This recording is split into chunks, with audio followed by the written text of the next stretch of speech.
Liga ng bayan na to, mga kabataan na sugod. Junior, MPBL para sa'yo. Ang liga ng bawat batang Pilipino. Liga ng bayan na to. Huwag ka matakot, kaya mo bang akyatin ang mundo? Bawat bukas may pag-asa sa'yo. Ito ang tulay ng tagumpay para lumakas ang iyong loob. MPBL, araw mo na, laro na to. Liga ng bayan na to, mga kabataan na sugod. Junior, MPBL para sa'yo. Ang liga, laro ng bawat Pilipino. Liga ng bayan na to,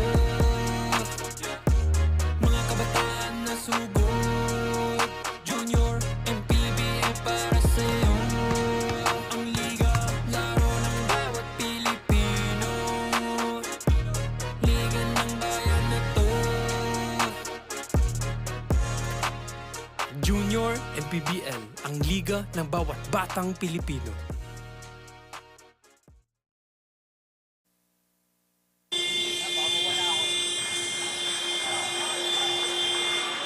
Ladies and gentlemen, welcome to Amoranto Sports Complex, Quezon City.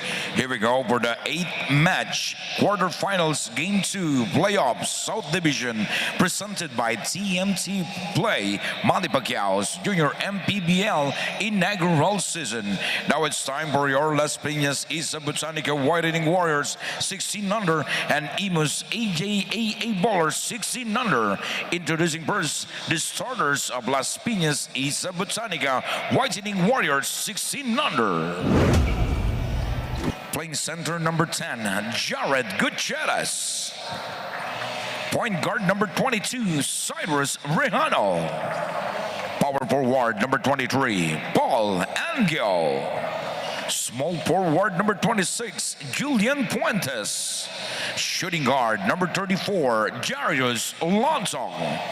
The head coach of Las Pinas Isa Botanica Whitening Warriors 16 under, Coach Gino Enriquez. Assistant coaches Jade Padrigao and Mike Calomot. Now it's time for your Imus AJAA Ballers 16 under. Here are the starters. Point guard number 1, Dan Andre Inco. Shooting guard number 2, John Cargadlon. Small forward number 3, Manuel Ibarra. Center number 29, Aaron Gabuna. Power forward number 30, Shan Kan Liwanag. The head coach of Imus AJAA Bowler 16 under, Coach Rob Sons. Assistant coaches Albin Harabe, Ron J. Enrile, and RG Derama. The game's official of this match, your crew chief Raymond Madera, Bon Racho, Paul Lubaton, and Erwin Canosa. Manny Pacquiao's Junior MPBL, ang liga ng bawat batang Pilipino. And this is 3 versus 6 action dito sa ating 16 and under division. Sa South pa rin tayo mga kaibigan. Game 2 between Las Pinas Isa Botanica Whitening Warriors and the Imus AJAA Ballers. Starters para dito sa parehong kupunan. First, for the Isa Botanica Whitening Warriors, you've got at the backcourt, Cyrus Rejano and Jairus Lontok. Your forwards, Paul Engio and Julian Fuentes. And at the middle, you've got Jared Gutierrez. Para naman dito sa Imus AJAA Ballers, you've got Dan Andre Inco, Kylie Irving himself, and Jan Carl Gadlan at the guards. At the forwards, you got Manuel Ibarra and Sean Kent Liwanag.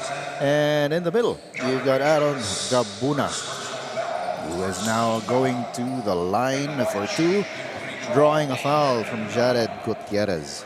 Well, itong Las Pinas nga coming away with that Game 1 victory, 60-52 in that game. They had 6 more three-pointers against the Imus squad, and also able to score in transition more. Had 16 fast break points against just 9 for Imus. And in that game, Actually, this wasn't supposed to be the featured matchup, but circumstances created this. The best player of that game, Rafael Babol, coming off the bench for Las Pinas, finished with 12.6 rebounds, 10 assists, and 2 steals, mainly because ito nga si Cyrus Rehano saddled with foul trouble till very late. Eventually, Coach Gino just went with it and allowed Babol to just keep playing. And of course, Dan Inco really did a good job in that game, finishing with 11 points, 9 rebounds, 2 assists, and 2 steals. But the marquee matchup in this game will definitely be the man in the middle, Jared Gutierrez, averages 15 points, 12 rebounds in that game, finished with 10 points and 10 rebounds. If I may continue, of course, Jericho Abrantes was, he was in the game, but, did not really affect that game as he should. He averages 15 points, 10 rebounds. In that game, finished only with 4 points and 4 rebounds. I feel like he was hobbled by some kind of discomfort, but we weren't unable to confirm his status, and hopefully he can be more of an influence for this Imus squad for this game. Ayan. At sa mga nagtataka kung sino kami, my name is Joel Ayun nga, Parcon. no? Sino ka nga pala? Oo nga. With my partner, Coach Noy Africa, and later on we will hear from the third member of our panel, si Daphne Cristobal. And right now, it's Las Pinas with a 5-point lead, 5-0. Hindi umuubra ang opensa right now ng Imus. Gutierrez. And that is a jumper mula dito kay Paul Engio. Paul Engio, not really known to be a scorer, usually plays more of the rim protector, the rebounder. Again, his contributions don't really necessarily show up in the stat sheet, but Engio is definitely one of the reliables for Coach Gino Enriquez. As an unsportsmanlike foul is called on Dan Inco, and there's a timeout on the floor. We'll be back.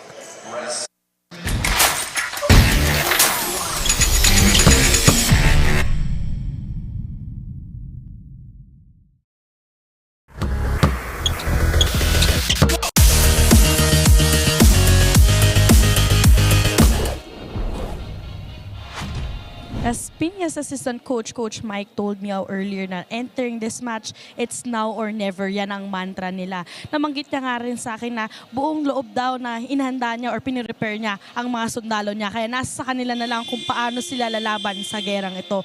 Buong tiwala ang meron ng coaches nila. Kaya tingnan natin kung paano mag-execute ang mga players na to. Pero sa ngayon, magpasalamat muna tayo sa TMT Play for bringing the sheer fun dito sa Junior MPBL. Paalala lang that gaming is for 21 years old and above only. Keep it fun mga kaliga. Game responsibly. Parental supervision is advised. Back to you, Joel and Coach Noy. And thank you for that, Daphne Cristobal, our courtside reporter. Yun. So itong Las Pinas, of course, coming out with a lot of urgency dito sa ating ball game. Currently up 8-0. So 9-0 with 3 minutes and 34 seconds going past sa atin. And they have a chance to increase that even more so. But that shot is double blocked by Fuentes. That shot by Fuentes was double blocked, but Jared Gutierrez was there for the putback. And, that is a staple of the game of Jared Gutierrez, all those putbacks, a very imposing presence underneath. Actually, we were talking about him in the earlier game as one of the leading rebounders ng ating tournament.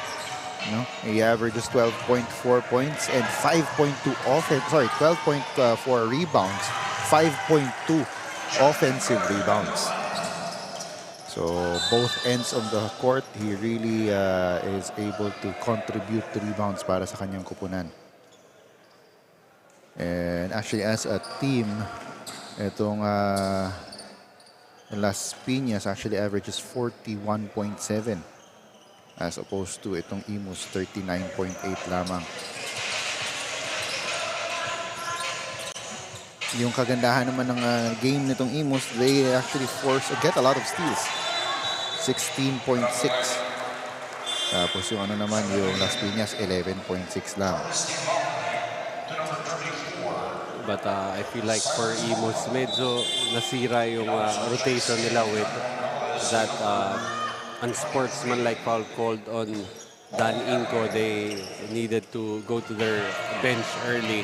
And Jacobe, although he is, a very capable point guard, I think Coach Rob Sanz wanted to put him in a little bit later. Here's Liwanag, kicks it out. Shot is no good para kay Ibarra. Ito ngayon ng Las Piñas. Corner pass is wild, goes out of bounds. And ball will head back to the blue shirts. So still ahead by 9 is Las Piñas with Imus offense so far non-existent. And no good there on the shot is Gadlan. Here's Gutierrez. Loses the ball. Jacobe recovers it. Jacobe, he's got 4 white shirts around him. Goes up, no good. Rebound, Gadlan. Gadlan, he will go up. And he's fouled in that attempt. Foul will be called on Roncales. Right now, Gadlan trying to be more aggressive. He has so far only the only player to have scored for Imus with 2 points.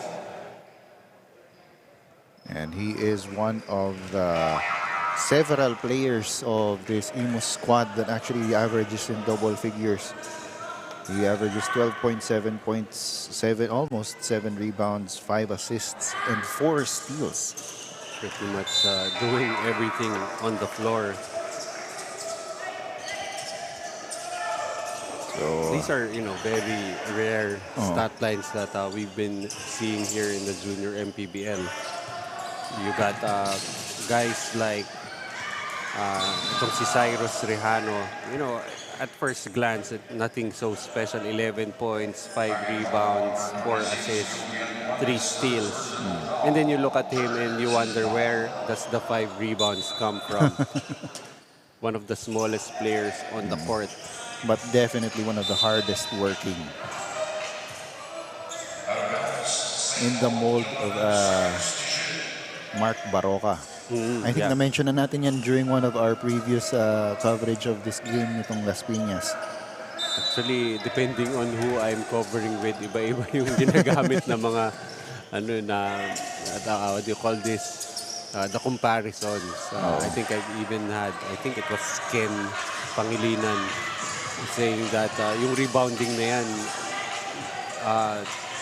parang Johnny Abarientos-like. Yan, of course, the premier point guards of Philippine basketball. Huwag na nating puntahin sa mga Hector Calma. Although Hector Calma was not really known for his rebounding. Hindi naman. Gadlan. Nakwento lang sa akin pala. Nakwento mo. Nakwento lang. Here's Gutierrez on the fast break. And he gets a power move. Brought to you by Pound for Pound Fitness, the official fitness partner of the Junior MPBL. Of course, Pound for Pound Fitness focuses on strength and conditioning and athletic training. So, kung gusto mong ma-elevate yung laro mo, gusto mong makondisyon para sa mga training, mga liga at iba pa, visit a branch near you. Well, to the credit of Vidalion, a good challenge there, but just too much again. Pound for pound power on the side of Jared Gutierrez.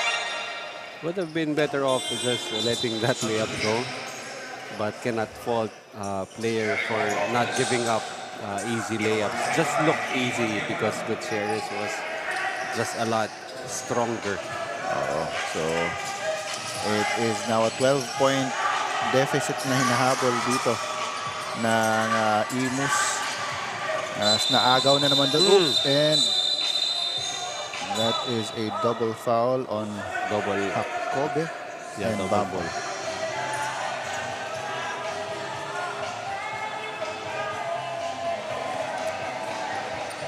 As they were both hustling for the ball. And nagkaroon ng girian after the ball was already advanced. Let's take another look at that play.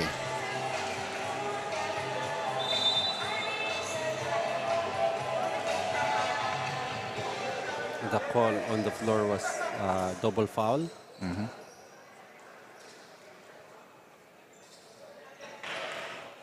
Disqualification foul on number 13, Amoranto. Disqualification foul, Las Pinas, Isa Botanica, Rafael. So both of them have been disqualified. Double disqualifying foul on both.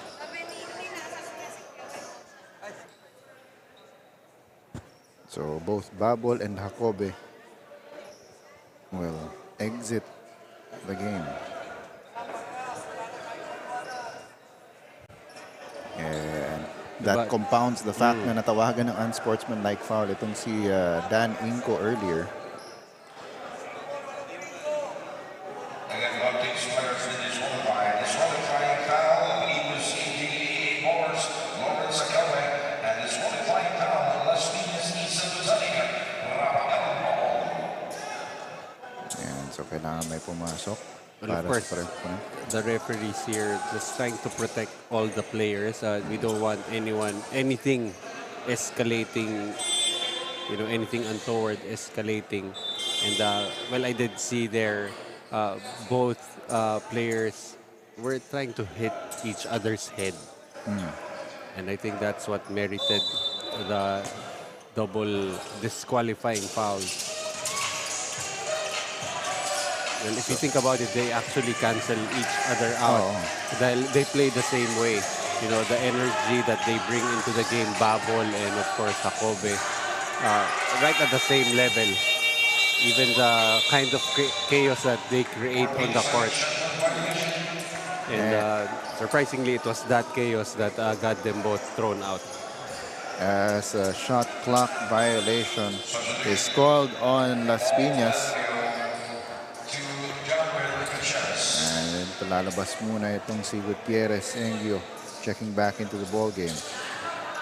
Here's Gadlan. Goes up for the jumper. That's in. So all 4 Imus points coming from John Carl Gadlan. Here's Fuentes. Drops it off. Engio. Yes. That was too easy there for Engio. And yet again, those are bonus points coming from Engio. Napakamot na lang din ang ulo itong si Coach Rob Sands.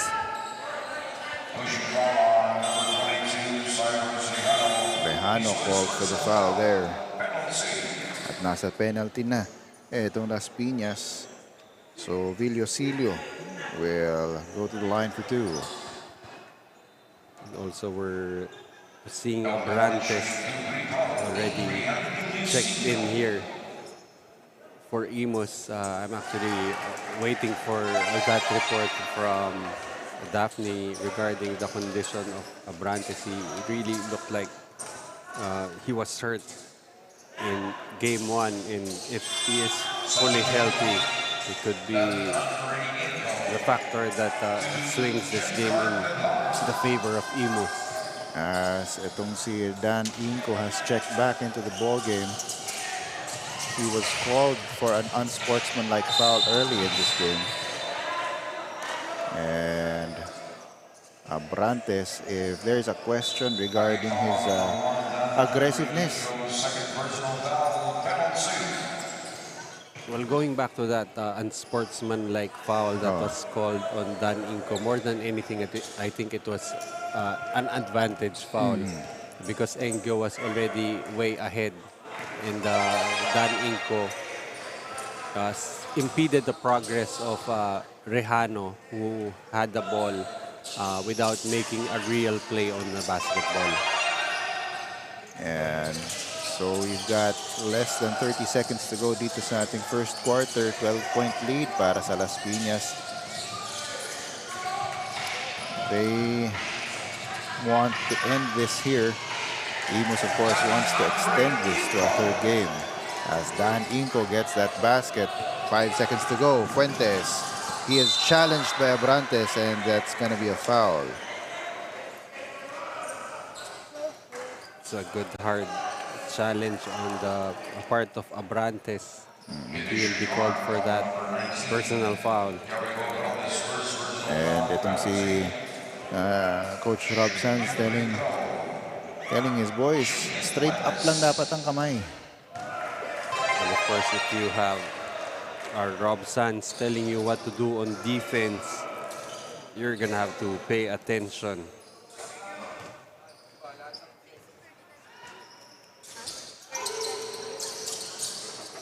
And Mintes yung pangalawang free throw, but Fuentes gets the offensive rebound. And that ends the first quarter. The score is 19-8, 11-point lead for the Las Piñas Isa Botanic and Whitening Warriors over the Imus AJAA Ballers. As we take a look at the TMT play move of the game, this was that attack by Jared Gutierrez earlier. That's your TMT play move of the game. We'll be back for the second quarter. This is the TMT play Manny Pacquiao's Jr. MPBL.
Second quarter action. Just starting dito sa Game 2 nitong 3 versus 6 matchup in the South Division ng 16 under. Las Piñas bringing an 11-point lead into the second quarter. Pero mintis sila doon. Imus will have to exert some more effort and find some sense of urgency if they want to extend this series. And if you're Las Piñas, you'd want to, create enough separation already, if not totally break the spirit of Imus very early. You don't want to be dragged into a close game. Here's Inco. Goes up for the jumper. That's short. And rebounded by Jared Gutierrez. Gives it to his point guard, Cyrus Rejano. Las Piñas on the attack. And Rejano converts. Well, right now, the pressure is on Rejano to contribute. He does not have a bubble to replace him. And he will need to be very careful with his fouls. As he already has 9 points dito sa ating ball game. So if the pressure is on him, it seems that he is not minding it at all. That's right. And of course, when you have a teammate like Jared Gutierrez, it just makes your job a lot easier to not have to carry the scoring load all to yourself. Ball goes out of bounds and will stay with Imus with 14 on their clock. Dan Inco will trigger the inbound. Gets it to Abrantes. Back to Inco. At the top of the key is Vidalion. Vidalion goes in. It's stolen by Gutierrez. And yun na nga, coach. Itong si Abrantes slow to get up. There, as a timeout is called on the floor. It's a 17-point lead for Las Piñas. We'll be back.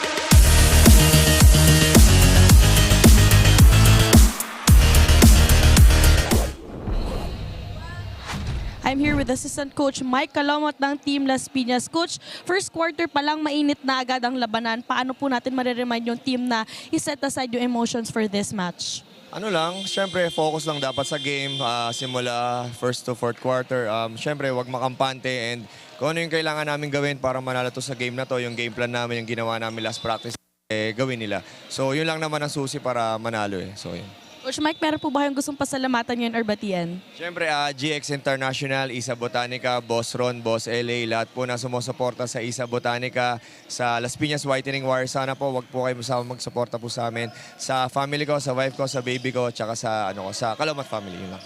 Thank you, Coach Mike, and good luck po to your team. And syempre, pasalamat din tayo sa TMT Play for bringing the sheer fun dito sa Junior MPBL. Paalala lang that gaming is for 21 years old and above only. Keep it fun, mga kaliga. Game responsibly. Parental supervision is advised. Back to you, Joel and Coach Toy.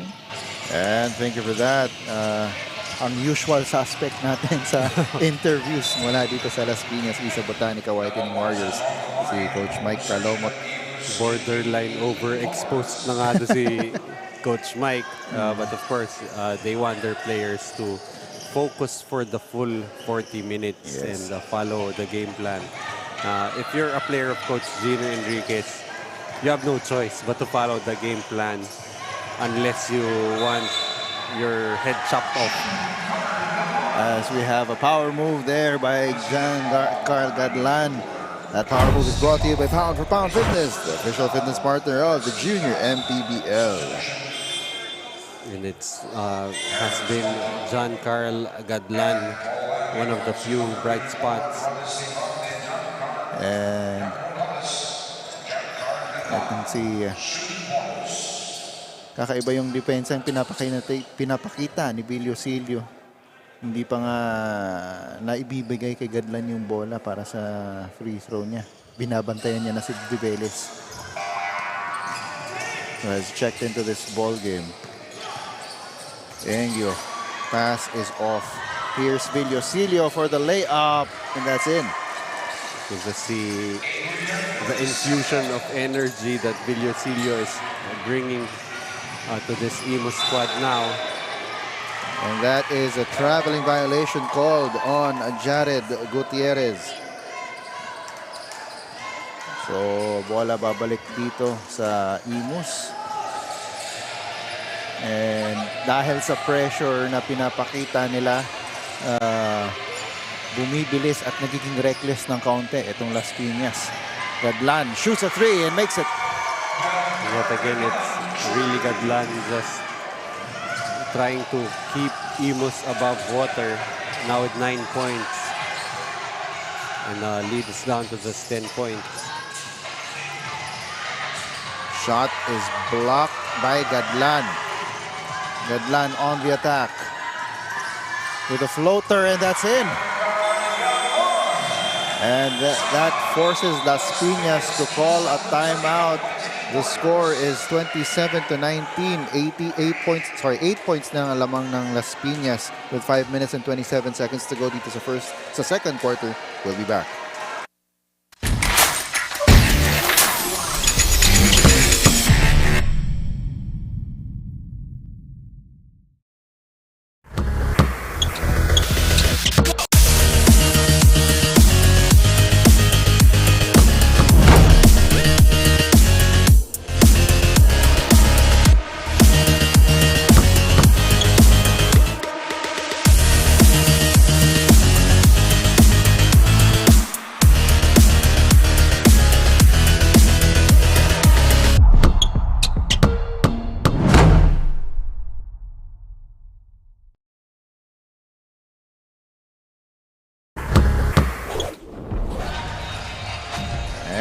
back here. Let's take a look at those 5 straight points mula dito kay John Carl Gadlan.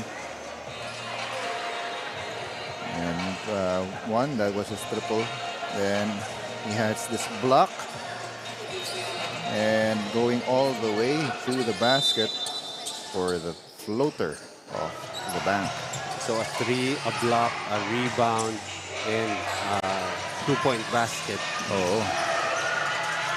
So talagang John Carl Gadlan doing everything for Imus so that they can try and get back into this ball game. And before that pa pala, he had that power move. So 7 straight points para dito kay John Carl Gadlan. But itong si Rihano trying to respond, getting fouled that time by Nolasco, and will shoot 2 free throws. Rihano currently at 9 points now, will be the first player in double digits for Las Pinas.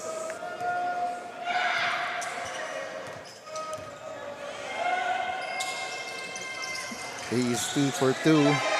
So he ties with John Carl Gadlan at 11 points. Game high honors. Inko telling his teammate to clear away. Gadlan has been the man of the hour for them.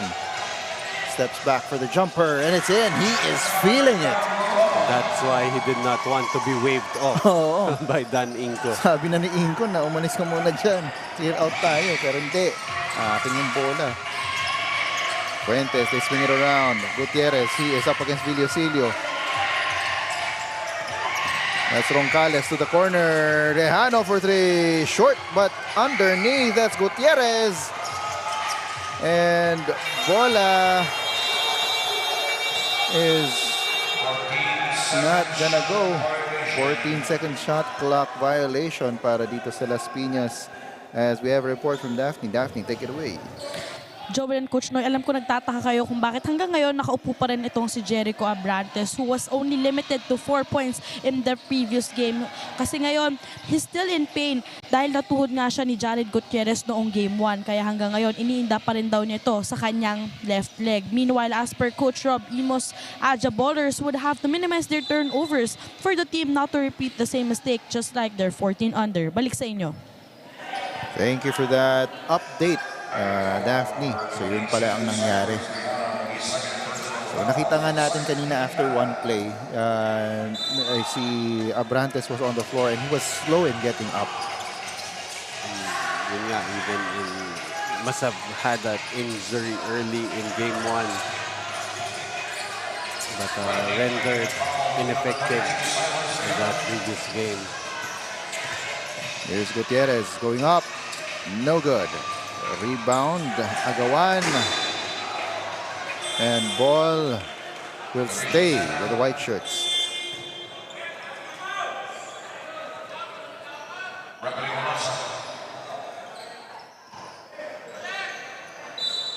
And there's a technical foul called.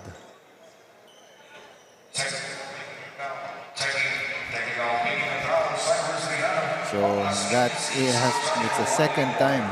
So tatawagan ng technical foul si Cyrus Rehano for faking na foul.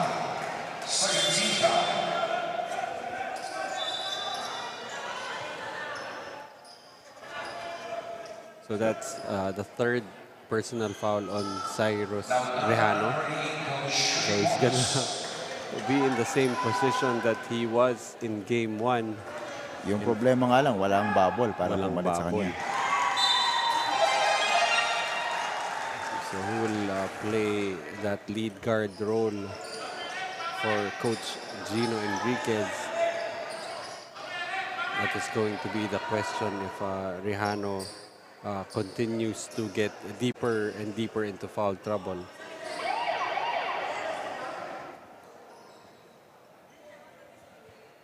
And a bit of confusion here.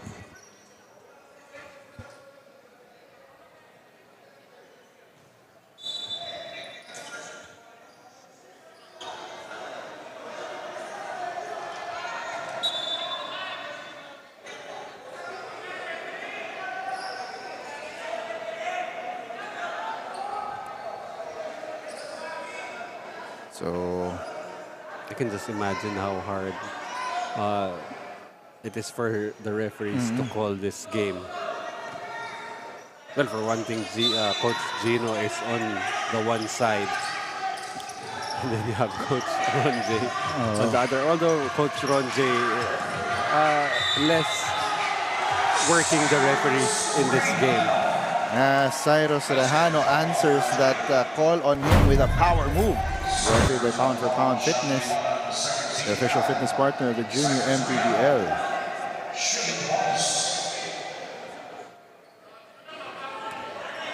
I like how the coaches of Imus reacting to that call by teaching their player the proper way to contest that shot, as opposed to, you know, complaining to the referees. Because definitely they saw that that was an improper challenge by Liwanag, and that's why he drew the foul. And Dan Inco loses the ball to the sideline, and he's promptly subbed out. Villosilio up against Rejano. Rejano blows by him, goes to the basket, misses the layup. And Villosilio not only will get a personal foul called on him, but I believe he's also going to get a technical called on him.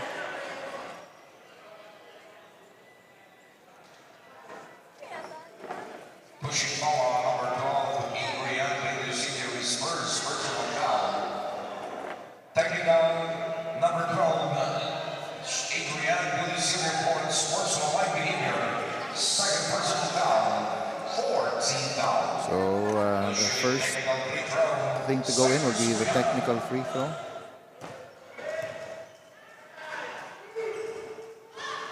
Too strong.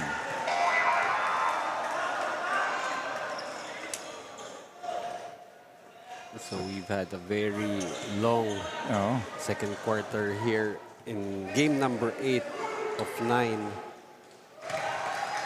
And, Very eventful. very eventful. First half overall. Rejano finally gets the third of the free throws given to him. Here's Villosilio. Sila ang match-up ngayon ni Rejano. Gets it to Gadlan.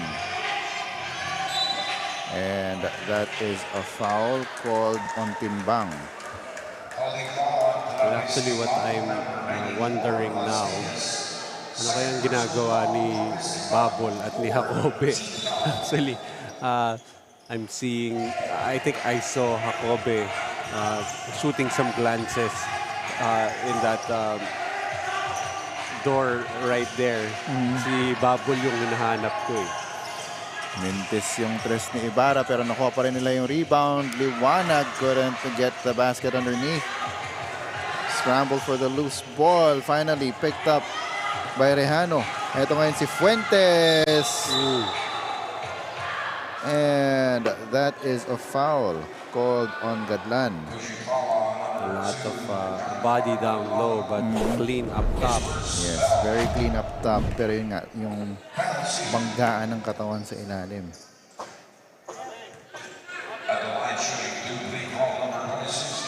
So, Fuentes at the line for 2. That's off on the first. Hindi pa rin yung madagdagan itong 11-point lead ng Las Piñas. Finally gets one. Makes it 12.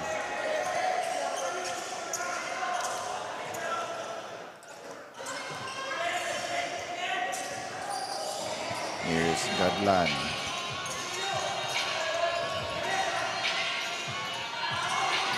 That's a 3. Hindi pumasok para dito kay Liwanag, but they still get the ball back. And Ibarra is fouled on that attempt.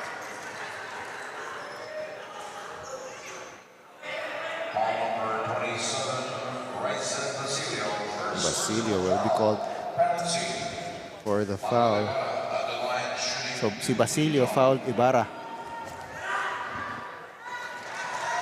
Kulang na lang si Crispin. Na hinahanap ni Sisa. Oo.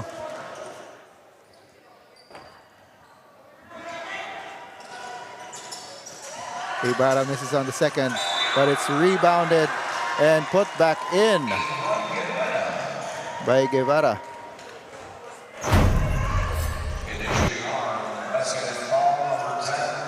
Sorry, that's Gabuna.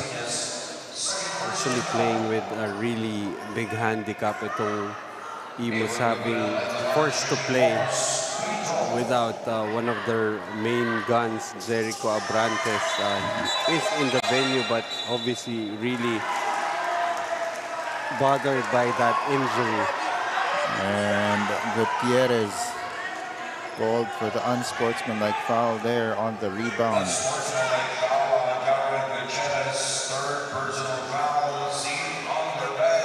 And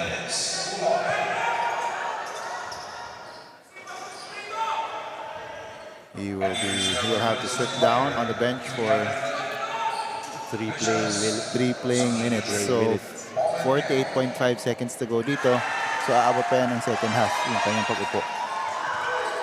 Yes.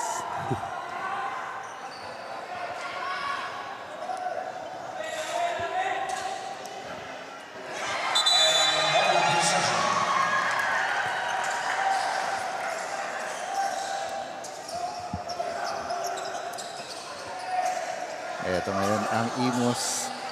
6 na lang ang kanilang hinahabol dito with less than a minute to go. And mauubusan. 5-second violation para dito kay Liwanag. Si Gadlan just telling him, bawi na lang, bawi. Fuentes on the inbound. Goncalves picks up the ball, gets it over to Fuentes for 3. That's short. Rebound goes to Liwanag. Sorry, that's Ibarra. Gadlan going all the way. No good. And that is a basket for Gabuna. Power move. Brought to you by Pound for Pound Fitness, the official fitness partner of the Junior MPBL. Slowly but surely, Gabuna making himself a factor here, trying to do the job that Jericho Abrantes likes to do, being able to score on those putbacks. Currently at 5 points and 4 rebounds. Ito si Gabuna. Pass is a little wild, and the ball will go back to Imus. Very quietly has crept back into this ball game, down by just 4 now.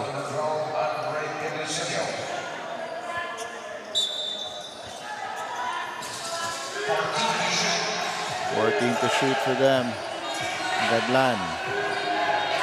They're gonna clear it out for him. Gadlan on the attack. To the corner. No good. Gadlan one more. And he's got it. He's just on fire for this quarter. And he has brought back itong Imus AJAA ballers to this ball game.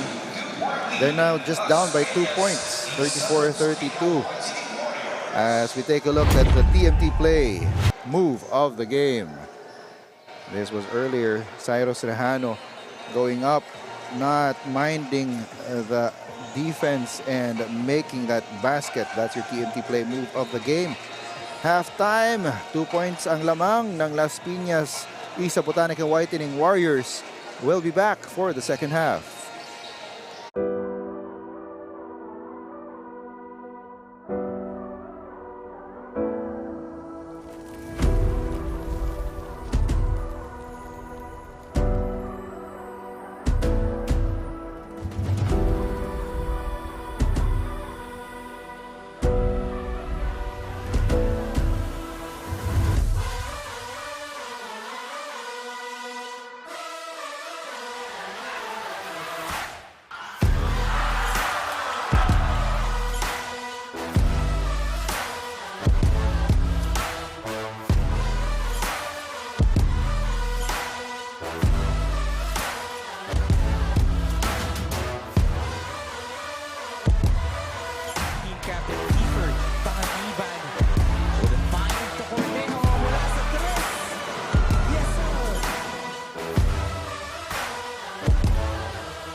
sa Wagan. Kicks it out. Doliente, step back. Goes up. Yes!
As we take a look at some highlights from the first half, etong Las Piñas got off early to an early double-digit lead nung first quarter. Pero itong Imus slowly but surely creeping back into this ball game hanggang sa nandito na tayo sa puntong ito, 34-32, 2 puntos lamang ang kanilang hinahabol. Coach, how did that happen in the first half? Well, looking at the numbers during the first half, it was Imus scoring slightly better than Las Piñas from the field. 44% against 44 Las Piñas from the free throw line naman. Itong Las Piñas scoring 11 out of 15 free throws, a high 73%. Imus 7 out of 14, 50%. Rebounding battle 22-12 for the side of Las Piñas. Turnovers 15 for Las Piñas, 11 for Imus. The points of turnovers 13 for Imus, 7 for Las Piñas, and the leading scorers for both teams each with 15. Cyrus Rejano for Las Piñas and Gadlan with 15 for Imus. And on the first plays, walang nangyayari dito sa parehong kupunan. On the court for both teams, una-una para dito sa Las Piñas Isa Botanica Whitening Warriors, Jared Gutierrez, Cyrus Rejano, you got Paul Engyo, and Julian Fuentes, and Travis Timbang. Para naman dito sa Imus AJAA Ballers, you got Dan Inco, John Carl Gadlan, Manuel Ibarra, Aaron Gabuna, and Sean Liwanag. So, still nothing happening here. Almost 1.5 minutes have gone by.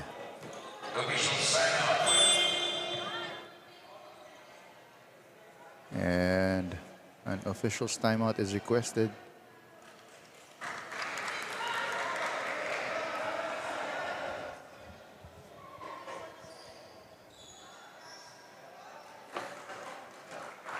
They're checking something with a Match technical Las Vegas Isa Botanica. For Jared Gutierrez, without coordination with an MPBL official. So, bench technical called on Las Pinas Isa Botanica Whitening Warriors because he entered the ball game nung second half, di ba? He was called for an unsportsmanlike foul with a little under a minute to go in the 48 first, seconds. 48.5 seconds to go nung ating first half.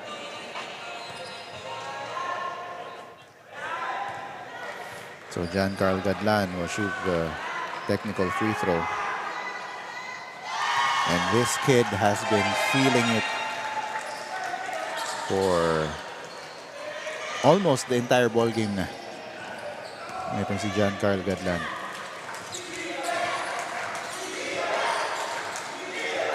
Here's Rejano. Gets it up to Engyo, makes the basket. Well, I'm just kind of wondering now who really should be, where should the burden be of monitoring of when a player can come in after, you know, sitting out the 3 playing minutes after an unsportsmanlike foul. Should that be on the team or should that be on the table officials? Pero usually kasi pag off of timeouts or off of quarter breaks, they don't usually report na kasi to the table to get in. As we have a report from Daphne. Daphne, take it away. Andre Inco, aka Kali Irving, is expected to portray leadership to snatch this match. Kilala man sa content creation at exhibition videos niya, but as per Coach Rob Sanz, he is more than what we see on our screens. Marunong makinig, gustong laging matuto, at higit sa lahat, nagkaroon ng sistema itong si Andre. Ngayon, tingnan natin kung may papamalas niya nga yan dito sa ating second half. Joel and Coach Noy. And thank you for that, Daphne. So yun na nga, a lot of people know about ditong si Dan Inco from yung kanyang mga videos, no? Yung kanyang content. Pero we have seen ito rin, his evolution into a more complete player. Ngayong nakapasok na siya sa isang sistema. More often than not, you know, when you see these YouTube creators, you always, you know, treat them maybe not too seriously when they get into this organized basketball setup. And that's why for me personally, I don't look at him as Kali Irving anymore, but Dan Inco, the basketball player. You know, those videos that he has, mostly, you know, showcasing his handles on the floor. So that's more individual skill. So I was really pleasantly surprised to see him, you know, have that high basketball IQ, understands the game well. But of course, this is something new to him, you know, trying to play within an organized system and setup. And so far, I think he's done, at the very least, a passing grade on how he has transitioned into the game, especially at the competition level that we have here in the junior MPBL. As Liwanag hits that 3 to knot this game up at 40 all with 5.5 minutes to go dito sa ating third quarter. No matter what we do, we keep on you know, ending up with close matchups. At lumamang na ng double digits para ating nakakahanap ng paraan para maging close ang ating mga ball games. Of course, this is very much expected. If not all of the games that we've covered today are game 2 situations. So we always have a team trying to close the series out and a team in a do or die situation. So it's really expected that all the games will be close. And here's Gadlan off the steal and the layup. This guy is just playing out of his mind right now. He's now got 18 points, go with 4 rebounds and 1 assist. Sean Nolasco calls with a foul.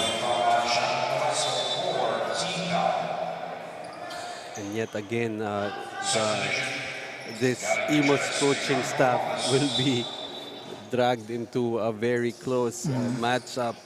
earlier. I think it was in the 14 and under division. Losing in game 2, but showing a lot of heart. Oo. So ito ngayon, Las Piñas.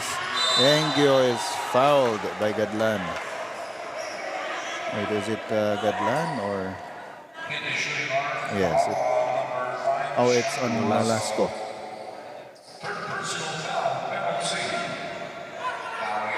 So 2 free throws para kay Engyo.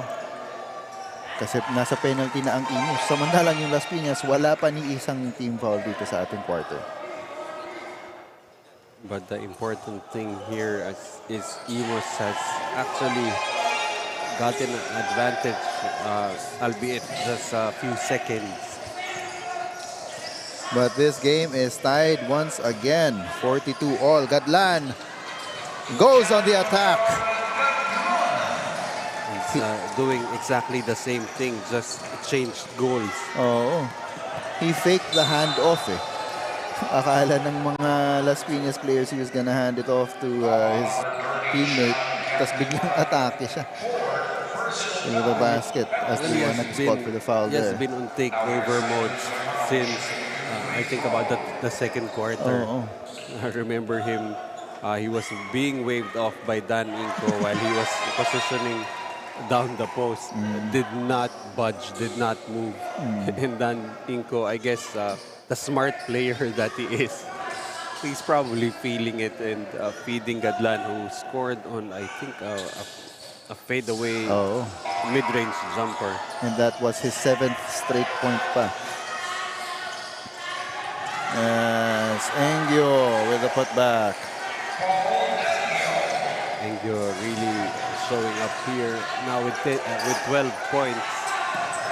And this one's in Velasco. To backstop the 15 of Rejano. Underneath Engyo once again. To think these are just bonus points.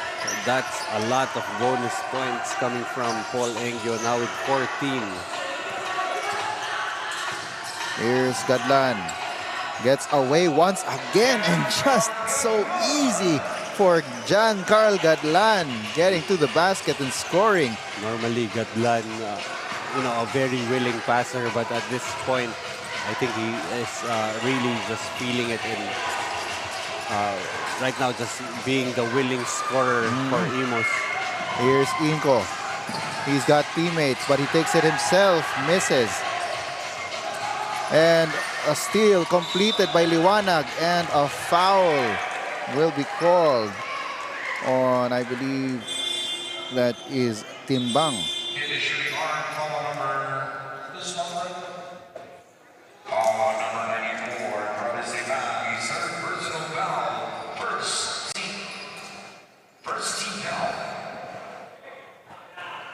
So, isa lang ang hinahabol dito right now ng Imus. 47-46, 1 minute and 45 seconds to go dito sa ating third quarter. Villasilio in and out yung kanyang tres. They still have the ball here. Reset of the shot clock. 9 seconds to go. Gadlan, he will attack. Gadlan over again to Villasilio for the...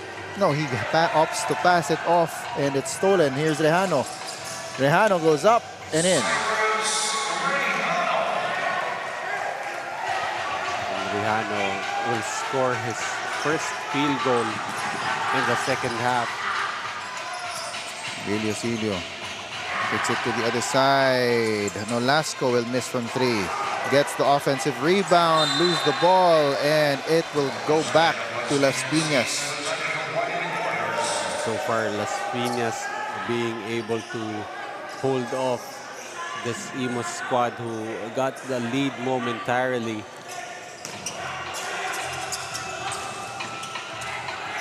Here's Roncales. Timbang for 3. No good. And Jared Gutierrez is there underneath for the basket. Villasilio. Hands it over to the man of the moment para dito sa Imus. Gadlan, 4 na ang sumabay sa kanya pero wala pa rin. Giancarlo Gadlan just really taking over this game para sa Imus.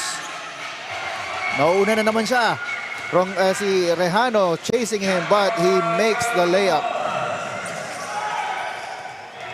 And right back on defense. And so, at the end of the third quarter, lamang ng isa ang Las Piñas, 51-50. As we take a look at our Jinky Skin face of the game. And thank you for coming to watch the game live dito sa Amoranto Arena. And ito naman ang ating TMT play move of the game.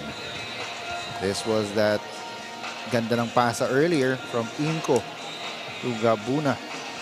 That's your TMT play move of the game. It's a 1-point lead for Las Piñas heading into the fourth quarter. We'll be back.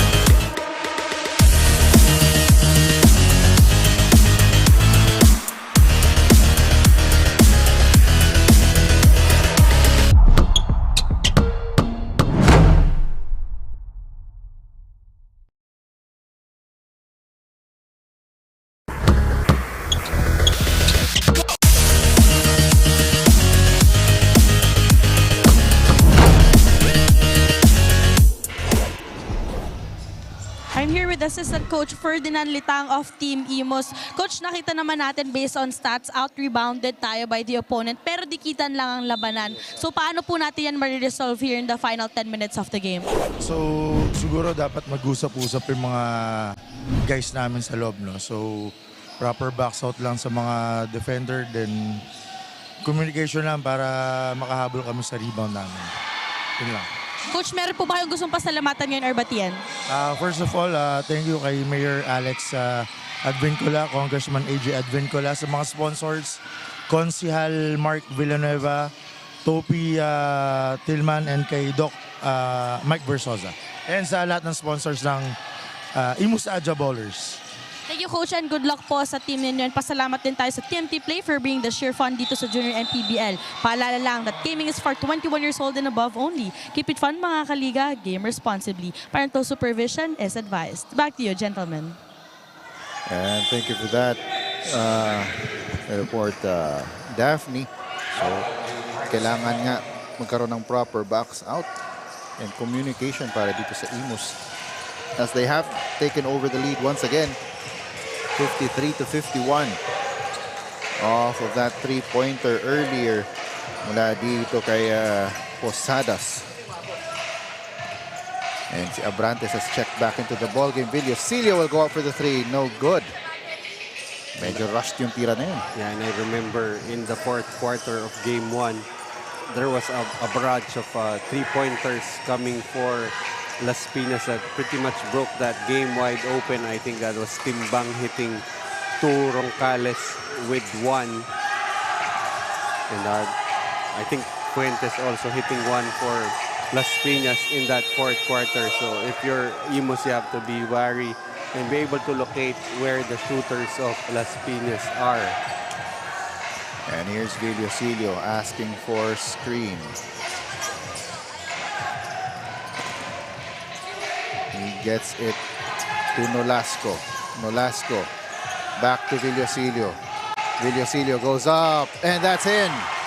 That's a tough shot right there for Villocilio, giving Imus a 4-point lead now. Here's Rejano. Gets it over to the corner. That's a floater para dito kay Lontok. Lontok with an equally difficult basket there. Here's Villocilio once again. He's got 10 seconds on the shot clock. Villocilio kicking it out. 3-point shot for Vidalion. That's off, and it's rebounded by Jared Gutierrez. Rejano. 2 seconds para itawid.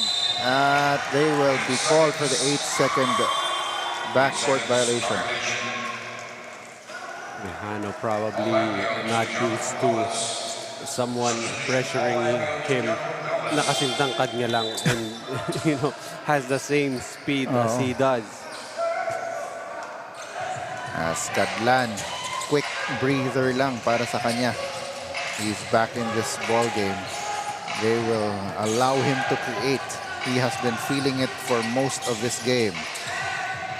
Villocilio in and out yung kanyang tres. And it's rebounded by Fuentes. Lontok gets a screen from Engyo. Lontok goes inside. And Gadlan with a block there. Just doing everything. Gadlan now 26 points, 4 rebounds, an assist, 4 steals, and now 2 blocks. And Gabuna checking back into the ball game. He did supply a couple of points in the rebounds para dito sa Imus earlier in the absence of Jericho Abrantes, who he actually subbed in for. They have been trying if Jericho Abrantes can help the team. But if he is going to be a detriment to the campaign of the team as a team player, Jericho Abrantes will not mind having to sit this one out. 4 seconds on the clock. Nolasco will need to take the shot. Gabuna called for the traveling.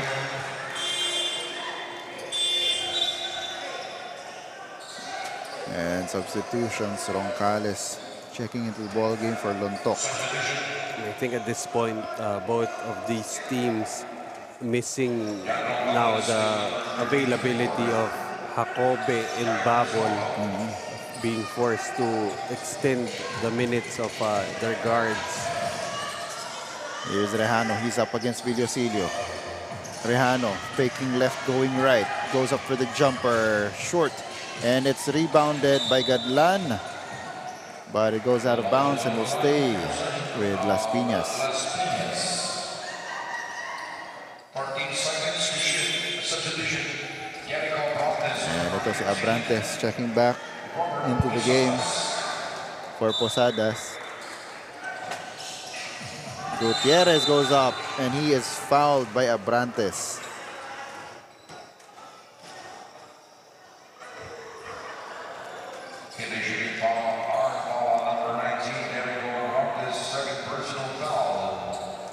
So Gutierrez will go to the line for 2. First one goes in. Well, at this point, they're putting Abrantes in for a particular, scenarios. Not really being used the way he's being used normally due to the injury, but still that's length that itong Imus does not necessarily have, so they're being forced to keep playing Jericho Abrantes. Dan Inco has checked back into the ball game. He's up against Rejano. Picks up his dribble, and he is called for the traveling. Well, the first problem there for Dan Inco was picking up his dribble. This game is tied at 55 all with time down to 5 minutes in the fourth quarter. Engyo for the jumper, no good. Rebound goes to Gadlan. Gadlan waiting for Abrantes to drive in the court.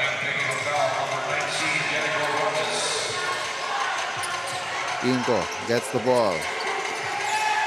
His pass is stolen. Rejano speeding to the basket and makes the layup. No, despite giving up that turnover, I felt like that was a good decision for Inco to just let that shot for Rehano go. And another turnover there. Traveling violation called on Nolasco. As Villocilio and Liwanag check into the ball game for Inco and Nolasco.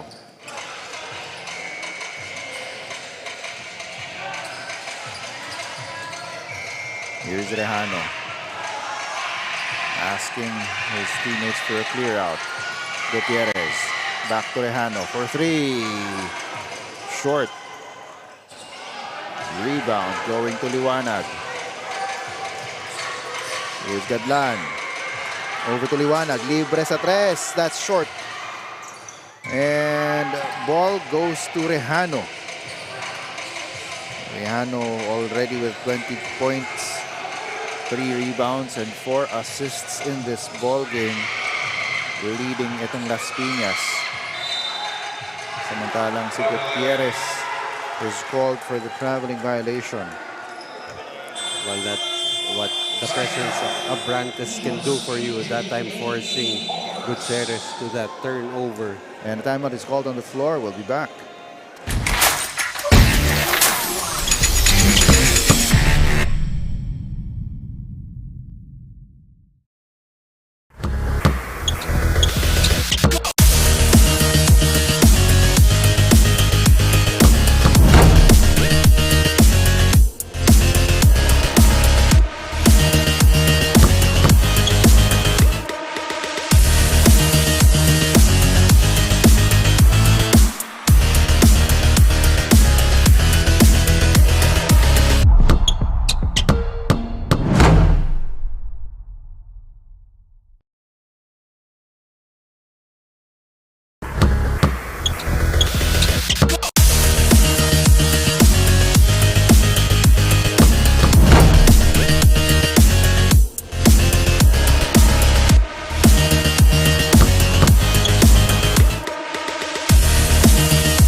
Back to the ball game as itong si Villocilio has been brought back into this game. Gadlan goes up, and this time he is blocked. Gets it outside. Villocilio for the floater, still nothing, and it's rebounded by Jared Gutierrez. Here's Rehano. Matched up against Villocilio. Jared Gutierrez against Abrantes. Rehano goes on the attack. Kicks it out. This is a three from Fuentes. No good.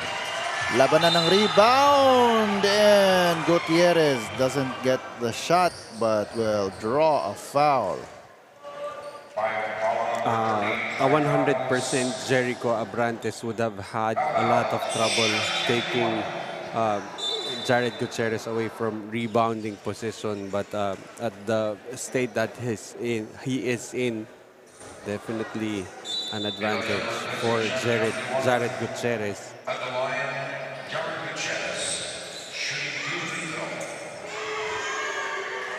Pasok yung unang free throw ni Jared Gutierrez, giving him 12 and 12. 12 points and 12 rebounds. Mintis yung pangalawa. So this is just a 3-point deficit na hinahabol ng Imus AJAA Ballers. Villocilio will try a three. That goes in. He erases the 3-point deficit right away. And that's a gutsy shot for Villocilio. And Villocilio tracks down the rebound.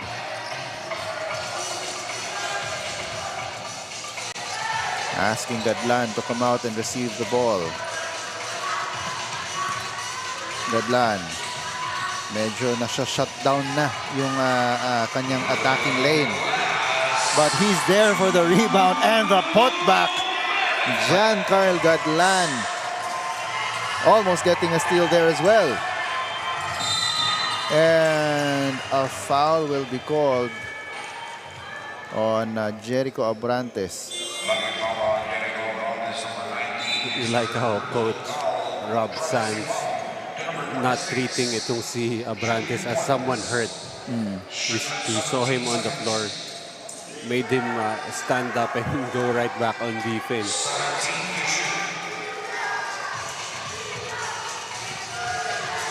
Here's Rejano. He's up against Villosilio. Roncales. That's Timbang. They've got 5 seconds on their shot clock. Rejano, no good. And that will be a 24-second shot clock violation. That was actually a good close out there for Jericho Abrantes. May not be at 100%, but you know, the effort is still at that level. Right now, hindi niya matatalo sa talunan itong si Jared Gutierrez. But in terms of position, dun na nakakuha siya ng advantage. Yeah, even on the offensive end, he is just trying to be in the proper position. As Gadlan is off on that three, but he tracks down the loose ball and it will stay with Imus.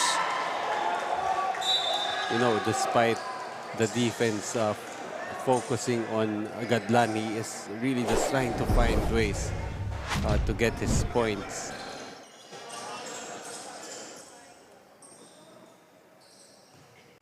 And we're trying to check angles.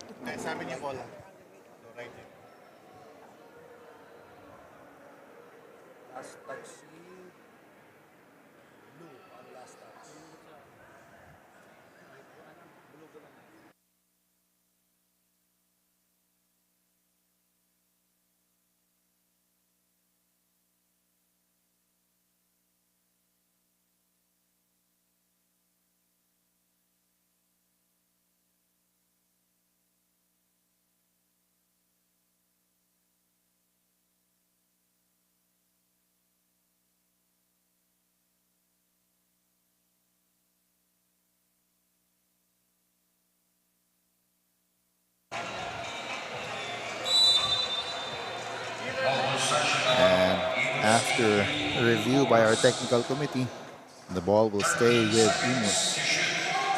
And the call on the floor will stand. You know, that has always been the rule. Whatever is called on the floor, if there's no definitive evidence that says otherwise, that call will stay. And that's why it's important for the referees to make a call before they make the actual review.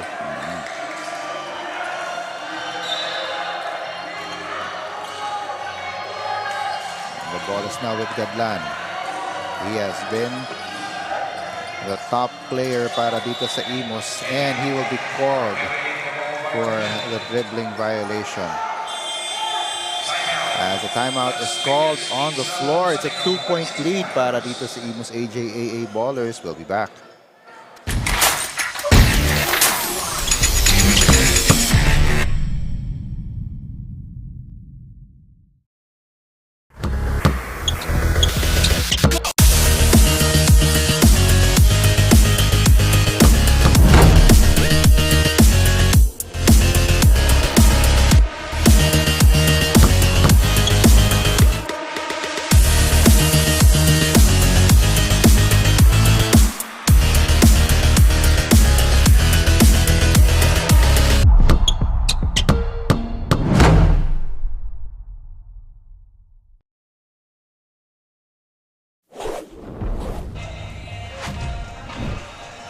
And we're back here at the Amoranto Arena in Quezon City. We take a look at the bench of Las Pinas Isa Botanica Whitening Warriors. And Coach Gino Enriquez giving some instructions dun sa kanyang mga manlalaro. And they will opt to go and inbound it at past half court. Well, they're just trying to take out the option for Imus to put on a full court pressure defense. And we're expecting this offense to start with Cyrus Rejano. And on the floor para dito sa Las Piñas, you got Gutierrez, Rejano, Engio, Roncales, and Timbang. Para naman dito sa Imus, you got Cadlan, Villosilio, Abrantes, Vidalion, and Gabuna.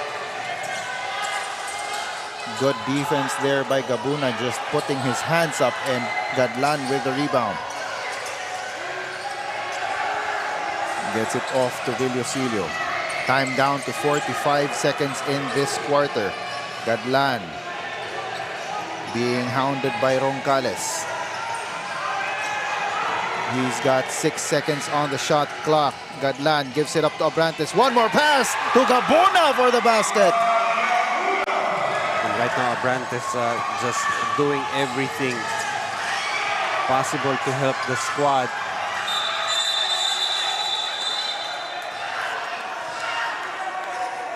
As someone is on the floor, I believe that is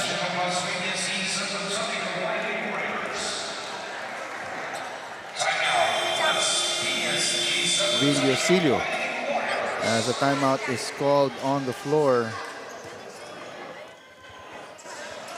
The score is 62-58.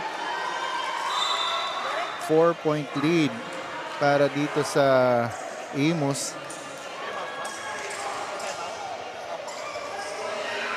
And that was a good play in the previous play. Gadlan getting a pick and roll, going with Abrantes, getting into Abrantes, and Abrantes on that drop off to Gabuna for the basket. That's right. And, Abrantes, not his usual scoring and rebounding threat for Imus, but really just trying to do whatever it takes to try and contribute to the team. If you look at the stat sheet, almost nothing that you will see on the stat sheet of Jericho Abrantes except for the 1 assist and the 1 block. He's just really trying to do everything in his power to win Imus to a game 3. Roncales will trigger the inbound. They want to free up Rejano, but he is being blocked away by Villosilio, and the pass to Gutierrez was too high. As another timeout is called, this time by Imus AJAA Ballers. They want to preserve this 4-point lead, 62-58, with 20.7 seconds to go in the quarter. Let's take another look at that play. As you take a look, hinarangan kaagad ni Villosilio si Rejano, kaya napilitan si Roncales na ipasa kay Gutierrez. Kaso masyado namang malakas yung kanyang pasa. Ang ganda na sana, malilibre na ng konti dito si Gutierrez. Although I think that was a set play there, but I think Roncales, well, aside from really making a bad pass, he mistimed the play. He was supposed to wait until itong si Gutierrez came out of that screen. Nevertheless, made a bad pass there, but all is not lost. For Las Piñas, though, their problem is they still haven't committed any fouls, so they're gonna have to commit five fouls in succession within 20 seconds without burning up too much clock. The positive there is they can go aggressively for a steal, and definitely they need to make a stop here. For Imus, the goal here is to inbound the basketball properly and get the ball to their free throw shooters. And Cyrus Rejano will give up that first foul. 1.2 seconds shaved off of the clock. But that's the 4th foul already on Cyrus Rejano. They could actually sub him out. you know, just for this situation, because they're really just trying to foul here. And once again, it goes to Gadlan. He gets it to Vidalion, and he is fouled by Gutierrez. And it's now Gutierrez and Rihano, each with 4. So they still have to give up 3 fouls.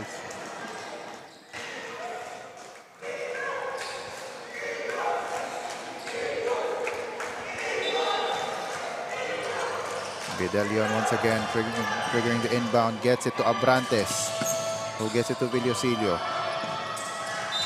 And Gutierrez gives up his 5th foul. 2 more fouls para umabot sila sa penalty.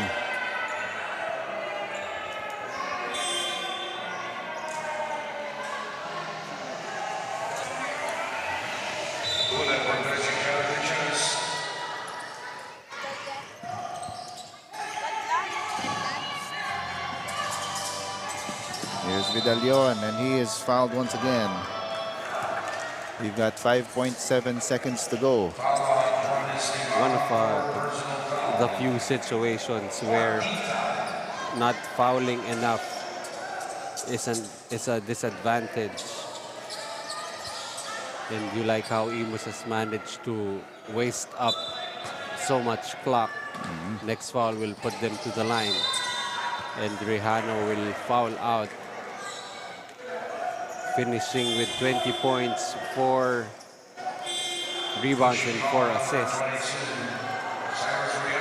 And giving also itong si Abrantes chance to get on the scoreboard sa points with 2 free throws here. Mintis nga lang yung kanyang unang free throw. I don't think he minds not having anything on the stat sheet for as long as They he get gets the win. to play.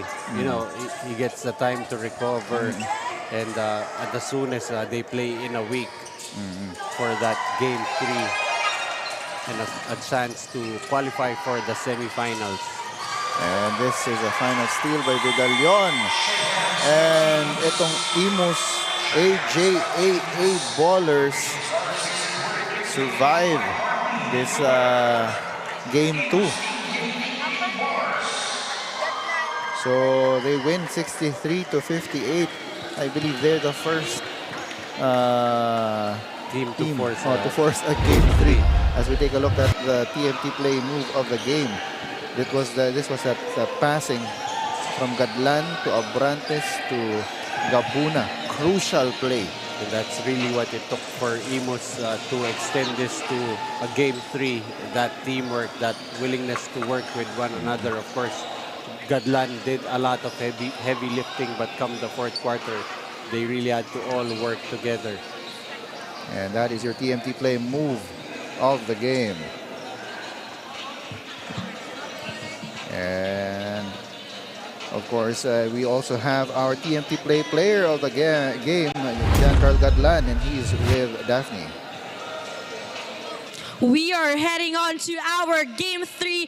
At kasama ko ngayon ang ating player of the game, Giancarlo Gadlan, who scored 28 points with 8 rebounds on this match. Congratulations to you. And para sa Team Imus, anong meron sa larong to? Bakit nakapag-perform ka ng 28 points kahit ang average mo, 12 lang? Yung kagustuhan ko po manalo para po sa team. Kasi po yung star player po namin isa, may pilay pa po, nahihirapan po maglaro. Kaya ginawa ko po yung best ko para po manalo tong team na to, para po makatulong sa lahat. Yun po. Meron ka bang gustong pasalamatan ngayon or bigyan ng shoutout? Unang-una po, maraming salamat po kay Lord. At binigyan niya po itong panalo po sa amin. And sa mga magulang ko po, sa nanay ko po, at saka sa tatay ko po. Kay Sally Gadlan at kay Adrian Gadlan. Sa kuya ko po, si Ken Gadlan. Sa mga Tagalooban po, mga pinsa ko po, sino kay Wawa, sino kay Igor, sino kay Achi, sino kay Mel, si Boss MA, sino ba? Si Abuboy, si Boss Jonas, tsaka yung mga tita ko, sina Tita Janine, sina Tita Onde, Tita Cecil, Tito Marvin, yung mga tito ko pa, At si Lolo Ting at Lola Helen, ayun lang po, maraming salamat. Once again, congratulations to you and your team, and see you next week for our Game 3. Back to the panel. And congratulations to Giancarlo Gadlan and the Imus AJAA Ballers. They fell behind early in this ball game, but they scratched and clawed their way back into it. And finally, they came up with a win in the end. Getting this Game 3, the first Game 3 para sa atin dito sa ating playoffs. That will be next week. So on behalf of my partner, Coach Noy Africa, and our courtside reporter, Daphne Cristobal, this has been Joel Parcon. And we have one more ball game dito para sa inyo. That will be Leyte Shore Homes versus the Cavite Aces Solar. 16 and under pa rin yan. So stay tuned. We'll be back here at the TMT Play, Manny Pacquiao's Junior MPBL, ang liga ng bawat batang Pilipino.